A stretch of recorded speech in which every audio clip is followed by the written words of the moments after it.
President. Well, terrorism is a threat to our lives, values, societies and our way of living.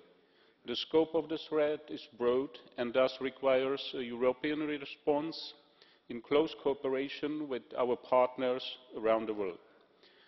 On European response to the asymmetric war, it should focus, in my view, on the following issues: terrorism financing, internal and external security, and terrorism root causes. We must adapt our legislation to better prevent and track terrorism financing. It's not expensive to conduct attacks like in Paris. We need tightened rules on tools like prepaid cards and stricter anti-money laundering rules. Regarding ISIS, there are some 10 resources of its financing. We must strangle them all, starting with oil trafficking. Europe can't be unsecure. We must reinforce security measures at all levels, from local to EU-wide. Of course, they should be effective, but not excessive.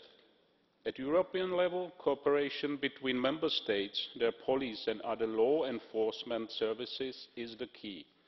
We must not repeat the mistakes of the past. At the same time, we must better protect and control our external borders. The alert is high.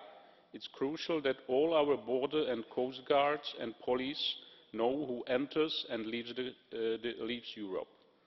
External border control is also the best way to fight arms trafficking effectively and limit terrorists' access to arms. There is, however, a long-term task. Many radicalised people were born and raised in Europe, and then some became foreign fighters, and some conducted attacks against their own country. Teams with expertise and on-the-ground experience should develop integration projects which local authorities should then implement. Thank you, President. Thank you, Mr. Ježek.